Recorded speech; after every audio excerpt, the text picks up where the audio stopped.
Greetings and welcome back once again to Xcom Enemy Within and to the alien containment chamber, which is currently housing our ethereal captive. Though why these people are just so close to it, considering what it can do, I do not have any clue. I think I probably need to have the posters replaced around the alien containment, telling people not to just stop and gawk at the aliens if they have no business being there. Damn it, don't they understand those things are dangerous? Okay, now, as promised in the last episode, we are going to begin this one by changing our research project to the, not the ethereal device. How long would that take, though? 3 days. We're going to interrogate the ethereal. It's going to be instant research, thanks to our all-in bonus from, which one was it? I think South America. We know this captive is harboring an incredible pool of psionic energy. A fact that is not lost on our staff, who are quite concerned about working close. That's a lie. I've just seen a bunch of them just sat there taking notes. In any case, oh well, stood there. We have no choice but to conduct a thorough interrogation of the subject if we hope to gain anything of value from it. Begin project. Okay. Dr. Vahlen herself, well actually, as with all the others, is here to see. I'm looking quite regal there, quite unbothered. Ethereal. Oh, I take it back. Very bothered. Very unhappy with this. Oh, wait. Those are extremely expensive. Please do not break our interrogation devices. Okay, no, never mind.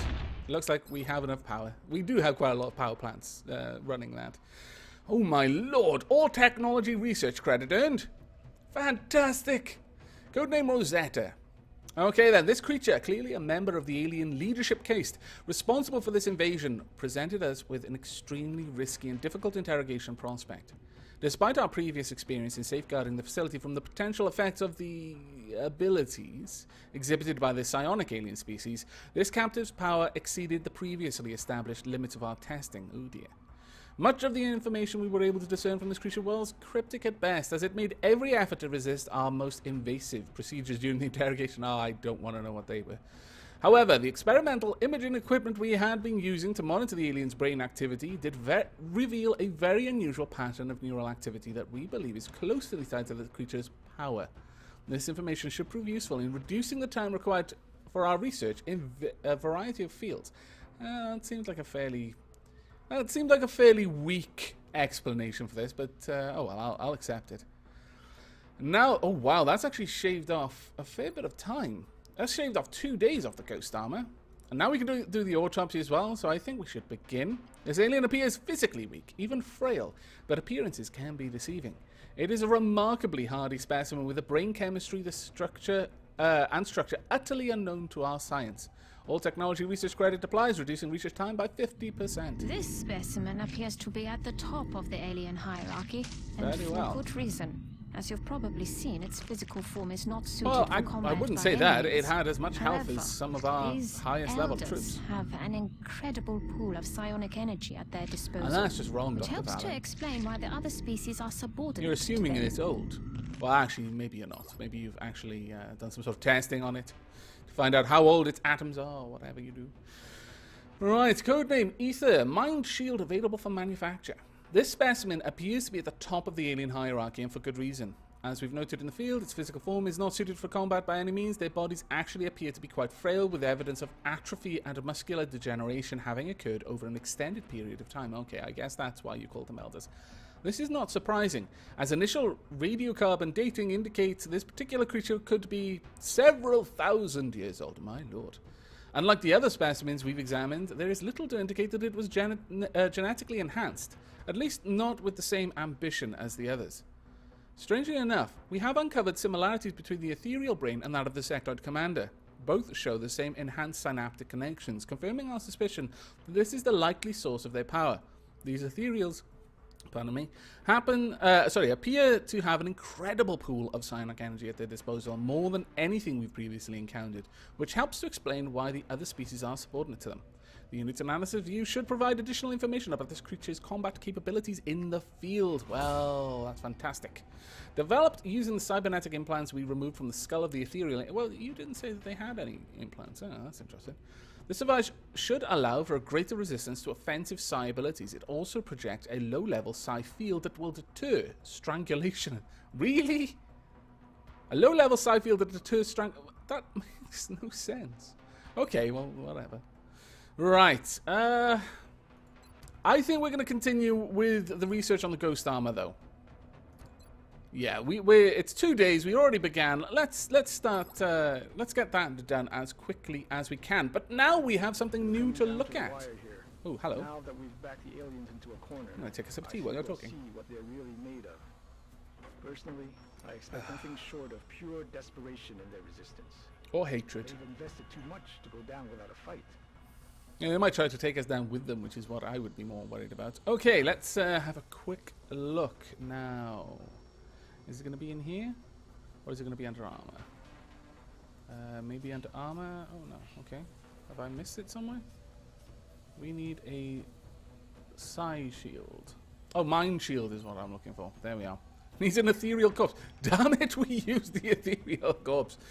Okay, well, we can't make that then. That's a bit of a pain, but there we are. It is what it is. Let's check out the foundry. We can do the shiv laser. There's not really much point, but... actually, before I do anything... Can I make another I can make another firestorm. I'm going to make another firestorm. I need one more, I believe. Make it.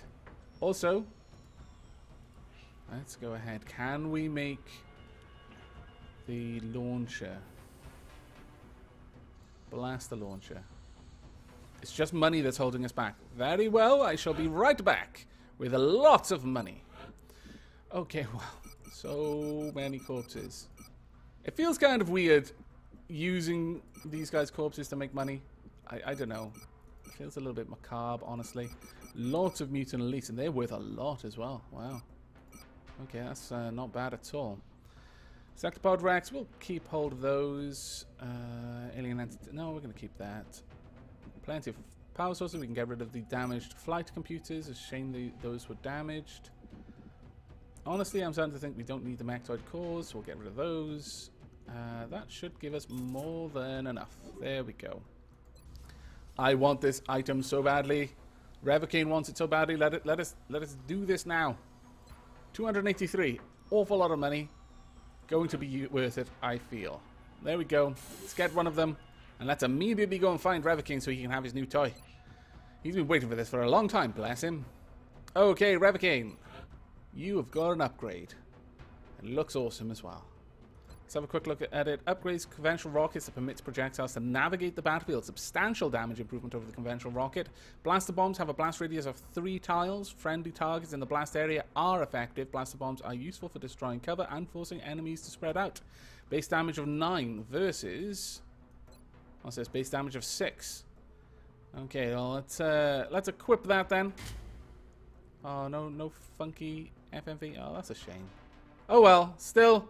I'm pretty happy with that. I'm not going to be able to afford to get another one of those. I'm just saying that now. That's something that we're going to be holding on to and just swapping between whichever heavies are on the mission, I'm afraid. Right, okay then. Well, I feel... well, let me just check. I want to check the ship list. We've got one that is being built. It will be ready in 14 days. We've got one there. We need one in South America. There we are. We are actually completely ready. No, I don't want to transfer. Cancel that. Cancel that. I just want to rearm it. I would like this to have a Phoenix cannon. There we go. And also this one to have a Phoenix cannon. There we are. Okay, at this point, I'm going to keep these ships there for now. But... I don't think we actually need it. I'm going to dismiss this ship. I'm going to take it down to 2 regular interceptors and 1 firestorm in each base. Though, that said, no, actually, I'm just going to have 1 firestorm, 1 regular interceptor. Honestly, the ships that we're going to be fighting, I'm not even sure that I should keep the 1 regular interceptor. But it probably is going to be better than not, just in case. I mean, this one is damaged right now, and if we had a small scout, then my Raven would be able to take it on. Ideally, I would like 2 firestorms in every base. Once I have that, I won't need any other vehicle at all. Okay, it is time to pass some time Got advanced flight in 2 days, advanced construction in 2 days, laboratory, workshop, and ghost armor all at the same time. It's going to be a very interesting 2 days. There we are. Advanced flight. We've got some money back. Carry on. It's now been armed with EMP cannons. That means I'm going to take those ships off down there. There we go. We're going to dismiss this down to 1 in each. Now, this isn't really going to help that much. You got a confirmed kill. I'll keep you there then.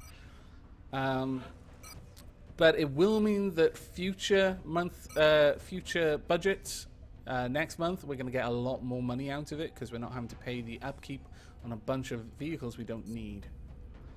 Okay, laboratory, workshop, and advanced construction all at the same time. Laboratory online. Fantastic. Continue, advanced construction, excellent.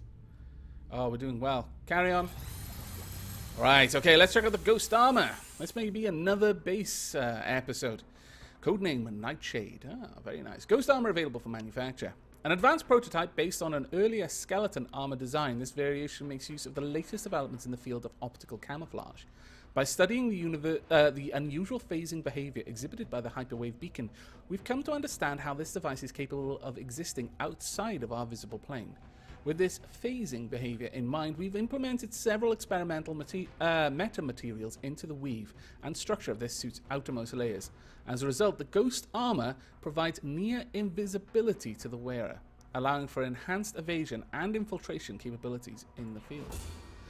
By integrating the stealth field based on the phase shifts observed in the hyperwave beacon, this suit makes it extremely difficult for the wearer to be detected in the field. It should be noted the stealth system is only effective when used by a soldier in cover. Okay. You know what? Given the amount of time, I'm going to go for the fusion lance and then the ethereal device. We're going to try and research everything in this Let's Play because, again, I didn't manage to do that in the last one. There were quite a few things that I hadn't managed to research in the last one. About 3, I think, or maybe it was just 2. Right, well, that's another 2 days there. In fact, that's going to be ready before the side testing of the latest group is concluded. Now, let me head over to the barracks. Is Leilith still in medbay? Oh, bless, she is. 8 more days. Okay, let us go back to mission control. Oh, there we go. Actually, before we do, let me check on engineering. This morning, Commander. Fantastic, I'm glad. Always glad to have more help down here. You know what, go ahead. Begin that project just to get it out of the way. It's only going to take 4 days to do. That's great. Is already warmed up. Also, I'll facilities. make sure to notify you as soon as production is finished. This looks pretty good. We've got lots of power we don't really need. Thermal generator, power generator. I could just take that away. I could replace this, for example, but I don't think I need to. I could just get rid of this one and put in a satellite nexus just to build a satellite nexus. Yeah, go on then. Remove this. We don't need it. It's not supplying that much power. Let's have a quick look. Satellite uplink. No. Satellite nexus is what we want. 2 UFO flight. Oh, damn it. Oh well, the space is made, so we can have that built in. If I absolutely do need more power, I can always remove this workshop, build a new power generator there. But on the whole, I am actually really happy with the way that everything has linked up over here. I guess one thing I could have done is moved the officer training school down there and had another laboratory there, because unfortunately these don't link the way I was expecting them to. But oh well. Maybe I could build another psionic lab actually and be able to train more people. That might be something worth looking at. But for now, let's go ahead and pass a little bit more time. 2 days on the fusion lance. There we go. Let's check out this research. Okay, codename Godfinger. Really? I thought it said Goldfinger for a moment. I was like, what? I don't understand. Fusion lance available for manufacture. This weapon is among the most powerful we've recovered from the aliens, and we've already seen evidence of its devastating effects against our own aircraft. Unfortunately, it was clearly designed for a much larger craft with a greater payload capacity than anything we have currently available. In order to adapt the mechanism for use on our own ships, we've had to redesign the integrated power and cooling system to a much smaller form factor. If we do manage to successfully deploy this weapon, I have no doubt we'll finally level the playing field with the aliens in terms of air superiority. I think we already have, honestly. There we go. It's the most powerful anti-aircraft weapon currently available to Xcom. It should be capable of taking down any UFO engaged by the Firestorm. So it can only be fit on the Firestorm. Right. Priority research. We are going to research the Ethereal device. The device we recovered from the Ethereal craft may be the final piece of the puzzle. The key to their psionic connection and to the ultimate source of their power. With a better understanding of this technology, I believe we'll be on the brink of finding the source of this invasion. Begin research. The fact that there could be risks involved in studying this new alien device, but the enemy leaves us with no other choice. Dr. Vahlen, don't play that card. You and I both know you relish this opportunity, and for you to pretend otherwise, just no. However, before we do go forward with that, let me just check Gene Lab. If I wanted to get Drag set up, what could we do? I'm not sure I would want muscle fiber density, but at the same time, maybe I should. We would definitely want this. That would cost a lot, though. I think adrenal neurosympathy would still be a good one to get. Height advantage, neural dampening, or neural feedback. Neural dampening is probably the one I would like the most. Confers plus 20 will when defending against side attacks. Yeah. So I'd probably just set him up more or less the same way I've got Revoking, I think. So that's going to cost a fair old chunk of money and meld. But probably by the time we've got the money, which will more than likely be the next council report, we may actually have the meld ready for that. Okay then, let's pass a little bit more time. Let's see if the aliens have got anything to say on the matter. Oh, no, there we are. Okay, let's check out the Ethereal device. Codenamed Skylight, the Gollop chamber, available for construction. Now, this is the last building that I was talking about needing. Having learned a great deal about the hyperwave beacon and its associated interdimensional signaling capabilities, we believe this newly recovered device confirms our suspicion about this technology and takes it a step further. The Psi-Link, as it's now being called, appears to provide a direct link to the psionic network used by the aliens for field communications. Although we are treading into an area of highly theoretical science, we believe there is a strong indication that the aliens function under a collective consciousness, a form of social organization akin to a hive mind, as seen in various species of insects found on Earth. It wasn't until our first interaction with the ethereal species of alien that we were able to understand the scope of the psionic abilities we had previously been exposed to. Although we've only scratched the surface in terms of developing psionic abilities within a human subject, we've now theorized that it may be possible to join the aliens' consciousness, to tap into their hive mind by successfully activating this device.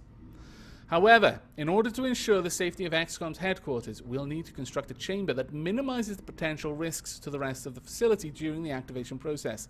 As it so happens, two of our brightest young minds, a team of brothers, have already conceived of just such a facility, appropriate to the task. If we manage to locate a soldier with the aptitude for psionics and find a means to develop these abilities further, I believe it will only be a matter of time before we succeed in activating the device and finding the source of this invasion. Now we need this facility. This is the end game facility. Without this, you can't go on the last mission. We can now research psionic armor. It's going to take 10 Elerium, 10 alloys. Analysis, blah, blah, blah, indicates that we might be able to integrate these components into an armor kit. Although this would be of no use to a soldier without psionic potential, it could greatly improve the abilities of those who do show promise in this area. Let us begin that project as well. We are making staggering progress now. It's kind of... We're at a point now where one victory is led into another and it's created a snowball effect. Considering what we went through to get it, we should be making every effort to provide a secure location for its storage. That we should, yes. Okay, this will be the Gollop chamber.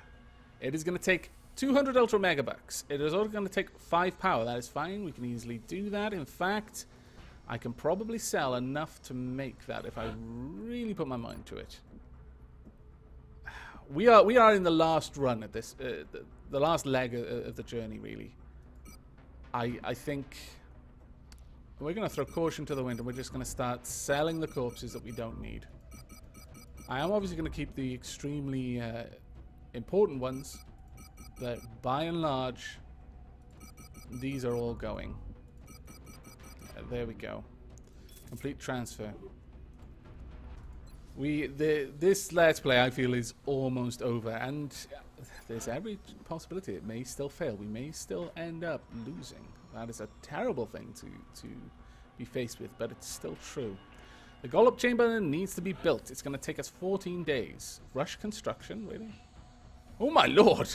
7 days. No, we'll just go with the regular 14 days. That's fine. It gives us time to have our meeting with the council as well. Get some extra money.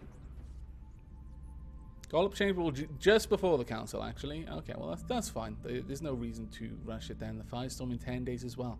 6 days on psionic testing, and probably not too long. Ooh, okay, here we are. The aliens have taken note, it appears, and they are currently terrorizing Perth.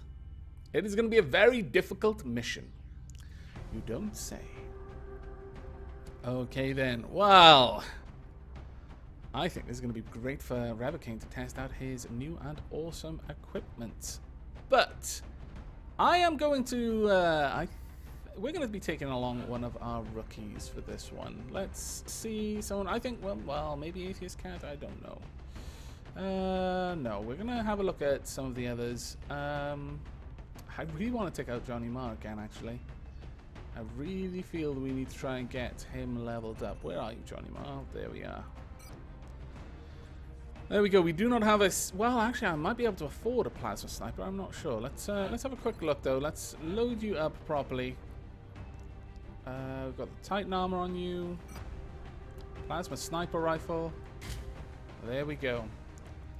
Do we have chitin plating as well? Okay. You are starting to look the part now, Mr. Marr. Very much so, in fact. I think we're still going to need the scope with you, though.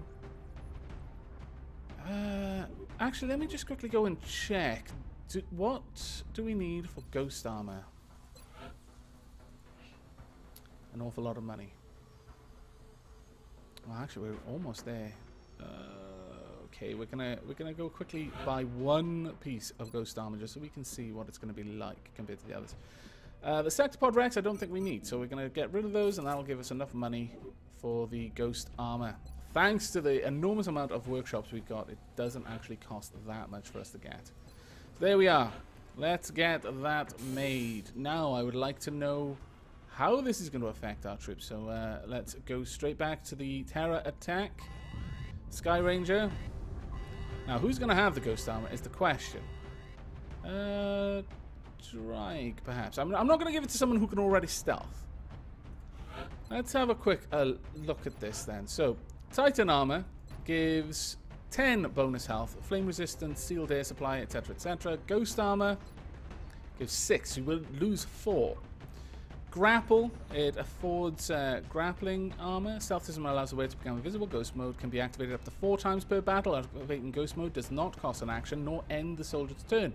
Provides a moderate bonus to defense equivalent to partial cover, whereas movement speed is increased. Grappling hook module has been adapted from the skeleton suit. Sealed internal air supply, that's good. Flame resistance, so we don't lose any of the bonuses. But it has ghost mode and grapple. Right, currently no defense, but you get an extra 4 health. 20 defense, but lose that 4 health. Honestly, I think it's probably worth it to have the ghost armor. You're going to be faster. You're going to have a natural defensive capability, which is pretty nice. And let's also look at the customization options. So we can have more of a kind of a I don't know, torso armor there. It's kind of more shaped metal on it. Or you can just have the more form-fitting idea. I actually like that one. I think you're having a little bit more bulk. For some reason, it just looks better, in my opinion. But that is it.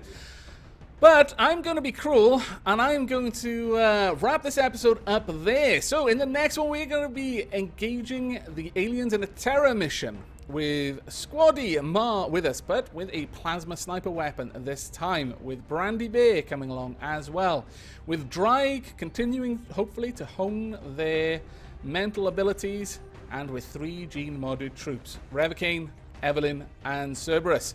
But that is it from me. I do hope you've enjoyed and will be joining us for the next. But until then, and as always, Do take care.